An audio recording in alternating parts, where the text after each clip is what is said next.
Hello, hello, welcome everybody. It is bonus week, and I have decided to talk about vacant building requirements today, and I'm going to be focusing more or less on.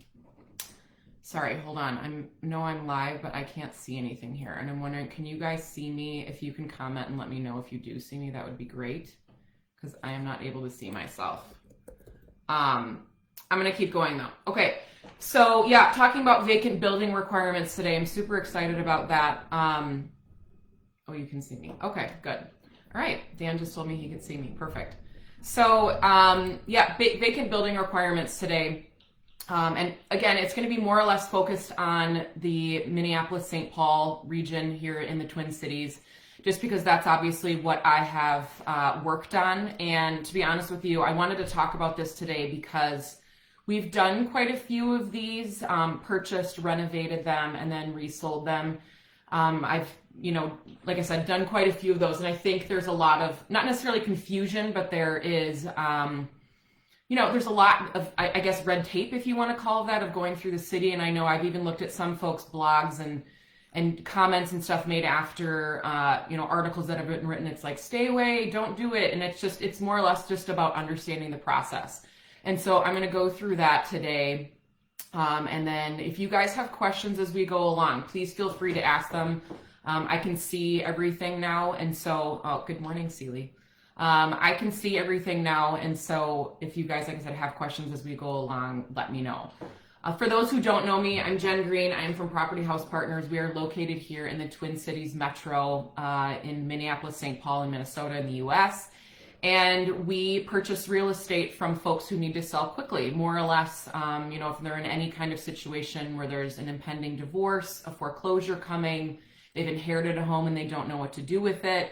Any of those situations, we provide cash offers. We also do creative financing for folks if that's not what they're looking for. It's really about asking the right questions with our clients. And so we make sure that we do that and walk them through the process and educate them along the way as well. So I'm going to be having my intern posting our information as we go through this live too. If anybody does have questions, even if you're not in the area, we're more than happy to answer questions that you may have, about a home that you own or one that you're looking at. So yeah, so contact us. All right, so I'm going to start out with talking about St. Paul, and the reason for that is because a lot of the homes that we end up purchasing are in St. Paul. And there are three different categories of vacancy in St. Paul. There is a category 1, a category 2, and a category 3. Now, category 3 is the worst of the worst. Category 2 is not great either, but there's work that can be done. And a category 1 is really not too bad. That's actually a few of the houses that we recently sold that you guys see that I've posted online.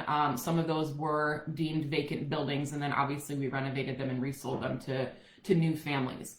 And so a category 1 more or less is that you just have to register it with the city and then also pay the vacancy fee, which if there is a vacancy fee that's happening with it, that is what the city gets paid for in order to maintain the property. So shoveling, winterizing, cutting grass, making it look somewhat, appropriate so that it's not just some rundown building. Now, the vacancy fee is $2,127 for the year. And it's a lot. And I know too, I've asked before, like, okay, well, what if we purchase it and then we renovate it before the year is over? Do you get a refund? And of course, that answer was no. So for anybody that is looking to purchase vacant buildings, it's going to be really important for you to add that into your numbers, because most likely the payment may be behind, or there may be, you're going to have to pay it coming up. And so stpaul.gov, that's a good website to go to that'll have the St. Paul vacancy requirements on there, and it'll tell you how to do everything. The one thing that I do want to mention that I think a lot of people don't know about, and I actually was talking to an attorney yesterday that does a lot of title stuff. He was saying that there are a lot of people and folks, like if somebody passes away or if you're behind on payments, that they'll try and put a judgment against your home. And I bring this up because I ran into this with another property that I had purchased and didn't know that this was the case. And so I ended up negotiating down the judgments. However, they were still tied to the house. So why I'm saying this is because a lot of the times if people are in foreclosure or their home is vacant, there's obviously something going on and why they're not able to, pay for it. And so what ends up happening is if their home is homesteaded, meaning it's their main place that they reside, right? And it also affects taxes, that is their homesteaded property. And there was a case law, I think it was Asen versus McBride, which was in 2017 in the Minnesota Court of Appeals, that actually said that judgments in a homesteaded property cannot be put against a home. And so you can have an attorney work with you, or if title is not willing to do your insurance, you can have them file, it's a 40.3.3, which is a release from the judgment creditors. You can have an attorney file that for you. And, oh, thanks, Amy. You can have an attorney file that for you. And then you can kind of move on from that, because again, thinking about those things, like that can be a really, really big deal. I mean, honestly, like I completely then overpaid for a home one time. I mean, the price was good on it, but I overpaid, because of these judgments. So do always ask. I don't know if that's something outside of Minnesota as well, but I think it's always worth it to talk to your title company and talk to a real estate attorney in terms of some of the things that you find, judgments, liens, any of that kind of stuff that you find on title, because it's going to cloud your title and you wouldn't be able to close in the first place. All right.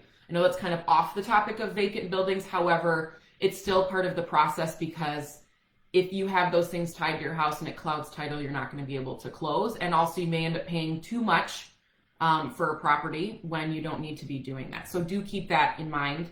Unless the person has physically signed a document that says you can put a judgment on my house, they are not allowed to do it. So do keep that in mind. So more or less then when it comes to the category 1, before it's sold, you'll have to have a TISH report, which is a truth in housing. So the city comes through, does an inspection, says what's, good, what's great about it, what's, meets the minimum requirements, and then what's below the requirements. And then also if there's anything hazardous. And a lot of the times folks will have to fix those things in order to sell the house, or the person walking through will ask them to. Now, we, of course, always buy as is, so we know that going into it. But just know that they have to do a TISH report, and then when you resell to your end buyer, you'll have to do another TISH report, have the city come back through and show that you corrected all of the items that were on that list. All right, so that's really all that there is with category 1s. There's not a ton to them. The biggest piece in St. Paul, and again, I'm focusing on St. Paul right now, are the category 2 and category 3. Now, I've also done some category 2 homes. And the reason I wanted to bring this up today was I'm actually in the process of helping someone work something out with the city who is in a category 3 situation. And I'm going to talk about that too. So a category 2 property is one that's been condemned, more or less. So it's been vacant, there's boarded windows, it's in disarray, it's deemed uninhabitable for for humans to live there. I've seen some of those signs before. And so you're going to have to complete the same requirements, as you do for a category 1, which is more or less registering with the city and then providing the TISH report. And then you also have to get approval from the city in order to purchase the property. And so you can call in. There's a gentleman there named Reed Soley. He's amazing. He's super helpful. He and I have had some very long discussions, and he's always just really wonderful about being able to help people through this process. Because more or less what we're trying to do is improve the community, and they know that. And so whatever we have to do and what they have to do, we can work together, to get through some of that, information, that red tape, I guess, in order to get, what we need. And so there is it's called a Chapter 33 review process. You call them, they'll go through it, let you know what it is that you need to do. More or less what it comes down to is you're going to have to get a code compliance report. And so this is a little bit different than the TISH. It's still city folks coming in and doing the inspections, but it's actually done in groups, more or less. So HVAC will come in, plumbing, electrical, and a building inspector. They all come in separately, do their report, and then write a report on the house. Now this costs different. The TISH is normally in St. Paul, it's about I don't know, give or take, it's about $200. The code compliance report is $426. Now also take this fee into account, because a lot of the times the person who's selling the house may not have the money for it. And so you have to take that into account, because there's no way that you're going to be able to buy it without that code compliance. At least at some point it has to be done. I know there's some folks that have bought the house that got through title and they were able to close, but there was still no code compliance, and then you still have to go back and do it anyway, because there's no way you're going to be able to do the work without that code compliance. So there's really no way to get around that. So just take that as part of what you're paying for, is that $426. Also, that vacancy fee of $2,127, take that into account. And also take a look and see on those assessments, if they're pending or if somebody hasn't paid, know what it is that you're going to pay. Because if that vacancy fee isn't paid, it's then assessed and it's added to taxes, and then you get fees and interest and on top of that. And so always know those numbers before you purchase, because you can really, really, well, screw yourself more or less if you're purchasing one of these vacant properties and you don't know, what the actual fees are going to be that are associated with it. Okay, so always take that into account. So that's the $426 is for a single home, and a duplex is $533. So it obviously goes up depending on how many dwellings that you have. All right. So these reports typically are about a month out, so it does take a little bit of time for them to come in. So also budget your time appropriately for that. Sorry, I have children running around and I'm hearing them. So budget your time appropriately for that, to know like when your closing is, because again, you have to sit there and time everything appropriately based upon when you can get this done, so that when you do close on this property, you can get started right away. All right. I've done that before.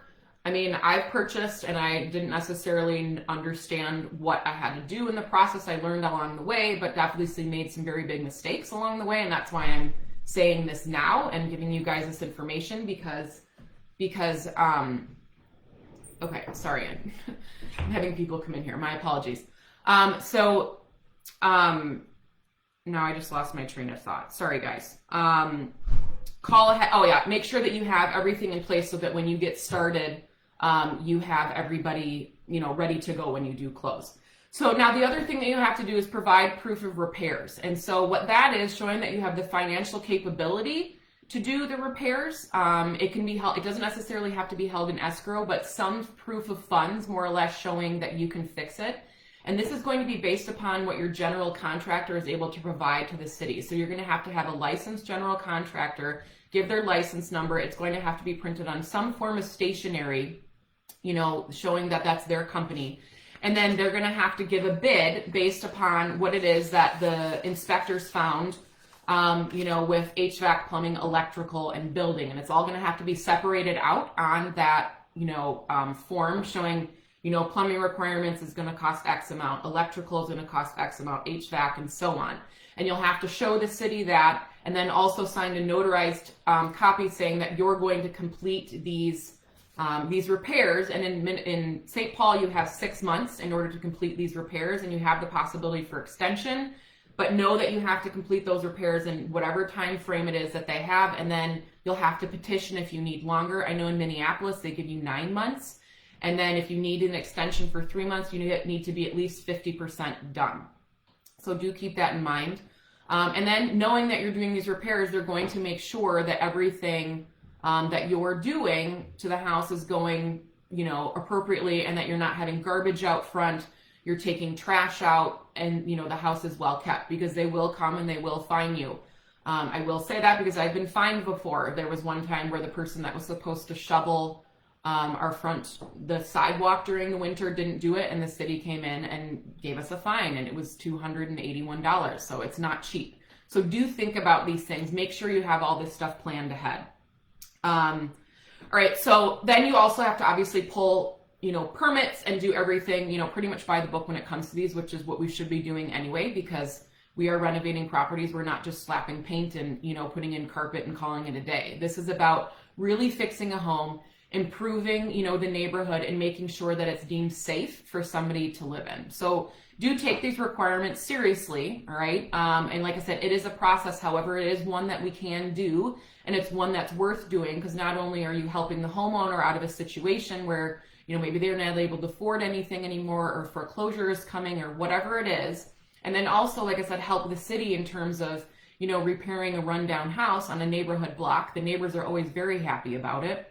I can tell you that. I've had many of them tell me that. And then also for you, I mean, if you're buying it appropriately, this is also still a really good way for you to make a living, because obviously, we still have our numbers and we have to run our numbers and make sure that it makes sense for us too. All right. So then getting your code of compliance, you just have the city come back in, HVAC, plumbing, electrical, and building, they come back in and they go through the house, they produce a report, and then you get your certificate of occupancy. And at that point, then you are able to either sell the property or, rent it or whatever it is that you plan on doing with the property. So you have to have all that stuff in place.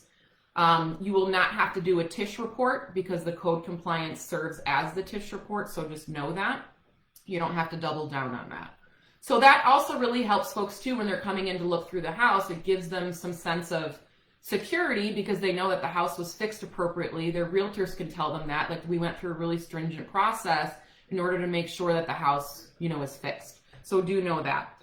Now, the last one in St. Paul is a category 3. All right. So category 3s were actually, you're not able to technically sell or transfer title of a category 3 vacant single family home, right? Commercial is a different story, but category 3 single family residences, duplexes, those you actually cannot technically sell. Now, there is a workaround for this, and I actually talked to Reed down at the city very extensively about this because I have a category 3 property right now that I'm trying to help someone out with. And so the way to really work around that, like I said, because title can't change, right? You still have to do category 2 requirements, so the code compliance, building inspections, all that kind of stuff. So everything in category 2 and 1 is encompassed in category 3.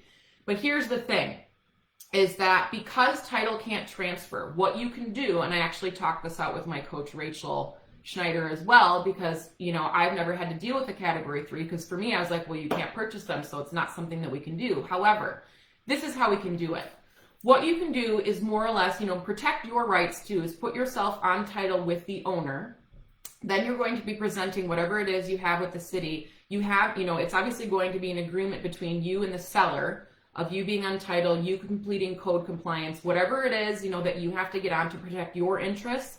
And then also for them to protect their interests. There is a way to do this, and I'm going through it more or less quickly, but it's something that you'd probably want to talk about with your real estate attorney to make sure that the agreement that you have between the two of you is something that makes sense and protects your interest and protects their interest. Because this isn't about screwing somebody over. This is about making sure that we're able to get these people to where they need to be.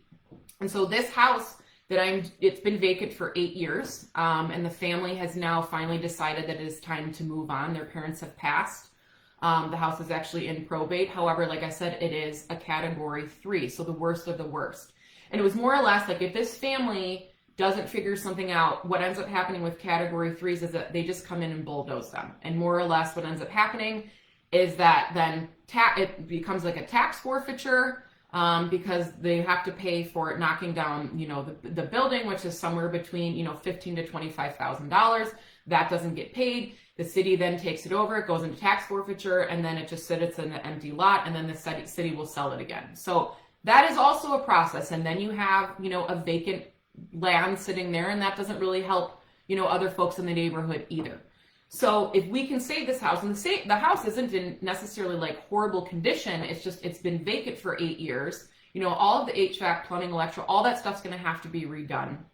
And it's kind of a mess in terms of like landscaping, different things like that. So anyway, long story short, what you do then, like I said, put yourself on title with that person, then have everything with your general contractor set up, take the house to the point that it would pass code. Right? So don't do any of the pretty necessarily yet, but do all the stuff that's going to be required for the code compliance, right? Have them come back through, do the code compliance walkthrough again, pass yourself out of, being uninhabitable or unsafe, get your certificate of occupancy. Then they're technically, quote, able to sell the property, right? That would be the point where whatever it is that you agreed upon, what that number is to give them for the house, that is when you would give them that money or that cash for the house, because now you have done a quitclaim deed back into your LLC or name or however it is that you're purchasing the property. that title comes to you, right? And then you can finish the pretty, right? And finish it out, finish renovating the house, bring it up to that standard, and then put it on the market to sell. That's the way to do that. So that's something that I just recently learned too, which I think is a really, really good benefit for folks who don't think there's any way, you know, to save the house. Some people, of course, yes, they're not interested in saving the house, but these folks, it was their family home. They lived in it forever. Their parents built the house. They put an addition on. It has meaning to them, and they would love to see the house, you know, brought back to life. They're just not able to do the work. All right. So that's category 1, 2, and 3 in St. Paul. Now that's what majority have done. I will say I'm not super familiar with Minneapolis. And so that's why I spent the majority of my time on St. Paul, because that's where I've done all of our, you know, vacant buildings. And I know the process is quite stringent. Hennepin County, Minneapolis, I know they have the same type of thing. You have to go through a code compliance. You have to pay the vacancy fees. The certificate of occupancy is $235.90. The code compliance for a single family dwelling or a duplex is $470.30, and then each additional unit is $98.10 on top of that, right? So if Gabby, if you could post those websites, that would be super helpful right now. I'm going to have you the St. Paul website for vacant building requirements, and then also the Minneapolis website for vacancy requirements, because that'll give you all of the information that you need and to find it in the process. I still always recommend calling down to the city just to let them know that you're interested in purchasing, and then also just to really get down to the nitty gritty of the information that you need, so you don't have to do this 10 times, because if you don't do it right, I mean, it can be a whole process and you'll kind of have to start over again. And then I was going to say also too, what I found that was really interesting out of Minneapolis was that beginning on October 1st of 2019, which was, you know, not too long ago, 9 months ago, the code compliance deposit fee is $4,000, right? Okay, so that's a lot of money. And so they extend, and then that's when I said too, they extended the timeline to 9 months. And then if you're 50% done with it, at least at the 9-month mark, and you're not done, then you can get a 3-month extension. However, I would say those fees, I mean, that's a really, really big fee. And then also I was going to say there's also another $2,000, but it's refundable deposit before any rehab work can start. Now, I want to go back to St. Paul because I forgot about one thing. So a category 3. The other thing is that in terms, that's why I thought about this, is that you also have to do a $5,000 bond with the city in order to do the work. Now, the folks that I'm working with, they had already paid this bond, the $5,000 bond, and then also paid for the code compliance report, because it was, I mean, pretty much the deadline was coming for the house to be torn down. And so they, you know, put in the money to do that. I still, as an investor, would probably take that into account. All of these fees, take that into account in your numbers, unless the other person is willing to do it or can do it or has already done it. Take these numbers into account, because you're going to be paying for them if the other person hasn't or can't. And so I just wanted to put that out there, that there's a $5,000 bond in St. Paul for the category 3.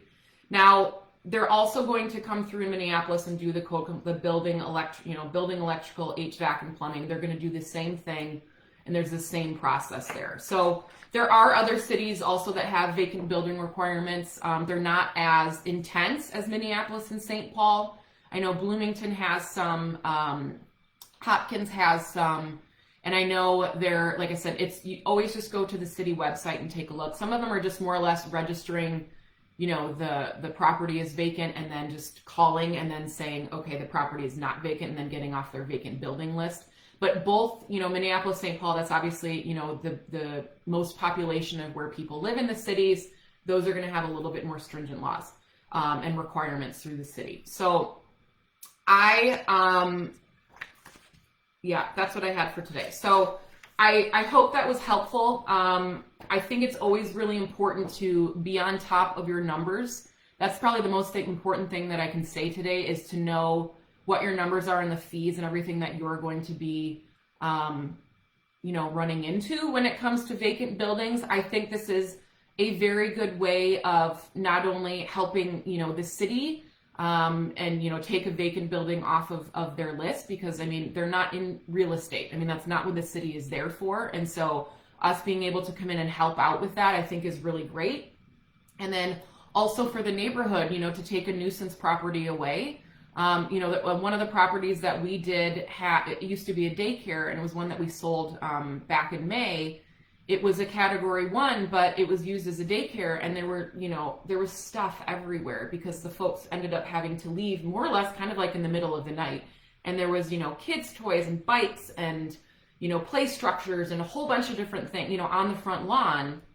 And, you know, it was a nuisance property more or less. And so, you know, and there was a squatter living in there. And so, you know, I mean, for people to feel comfortable in their own neighborhood, I think being able to help out with vacant properties, especially a category 2 or 3, is not only beneficial to the city, but also the neighborhood. And then also you as an investor, like I said, as long as you do your numbers properly, you can, you know, get these homes for a really good number, and not only help out, you know, the folks that are not able to take care of the home or have left or whatever the situation may be, you know, and then turn that into part of your business. So if anybody does have questions, I know I went through that quickly, but we're about at our time and I don't want to run over because I don't like to keep these more than 30 minutes. But if you guys have questions and you're not able to watch this live and ask them now, please reach out to us. We are always here to help. If I don't know the answer, I will put you in contact with somebody who does know the answer, or I will just find the answer for you. I'm pretty, I can do those things. So yeah, I appreciate you guys watching. Remember to, you know, follow us on YouTube. We're going to be changing our YouTube around a little bit. We're going to really focus on the question and answer sessions, more or less like the shorter questions to get the shorter answers so that people don't have to thumb through our lives. And so I've got a little lazy about posting some of those, so I'm going to start doing those again. So my apologies for that, but it's going to be Property House Partners Q&A session or something like that. I'll give you guys a little bit more of an update on that when I know exactly what it's going to be called, but you can still search us through Property House Partners. Please subscribe. It helps us out to comment, ask questions on that. You know our website, propertyhousepartners.com, and then we're also on Instagram at Property House Partners. That's where we do a lot of our before and after pictures of the houses that we do. Our lives are also on our website, and then also, you know, I've been writing some blog articles and then also posting some pertinent articles that have to do with, you know, the housing market, or usually whatever it is that I'm talking about that week. So this was a fun bonus week. I hope you guys got something out of this today. I was going to say too, you can always contact us through email, hello@propertyhousepartners.com, or you can always just give us a straight call, which country code 1 and then area code 612-234-2476. That's just our general business line. You can get in touch with us that way. Shoot me a private message. I really appreciate you guys watching today. Like I said, if anything comes up, I've done a lot of these and I actually really enjoy doing the vacant buildings. I like tougher situations. It just gives me a little bit more satisfaction on the end, being able to know that I was able to help somebody in that way. So I look forward to seeing you guys next week. Next week is week 1. It's our house renovation update. I'm going to be going back to our new project that I took you guys through that impromptu live. The forest in the backyard is gone. The whole house has been cleaned out and construction has begun. So I'm looking forward to seeing you guys next week. Until then, have a great week. Have a great rest of your week. And we will see you guys next week Wednesday at 9 a.m. Central Time. Thanks so much.